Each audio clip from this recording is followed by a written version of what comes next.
25 वर्षांचा पेशंट हा आमच्या डेंटल ऑफिसमध्ये आला आहे पहा, आणि त्याचं तोंड लॉक झालं आहे का ते जाणून घ्या. ह्याची शेवटची खालची अक्कलदाढ ही पूर्णपणे हाडामध्ये अडकली होती, ती झोपलेली होती. तुम्ही एक्सरेमध्ये पाहू शकता.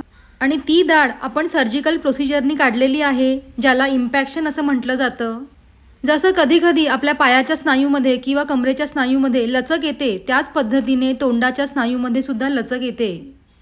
दात काढताना जेव्हा आम्ही इंजेक्शन देतो किंवा दात काढण्याची जी प्रोसिजर असते, ज्याच्यामध्ये जे मसल्स असतात ते जास्त ॲक्टिव्ह होतात, आणि म्हणून कधीकधी क्वचितच सर्जिकल इम्पॅक्शनमध्ये म्हणजे सर्जिकल दात काढण्याच्या प्रोसिजरमध्ये अशा पद्धतीने आपलं तोंड लॉक होतं, ज्याला मेडिकल भाषेमध्ये ट्रिस्मस असं म्हटलं जातं.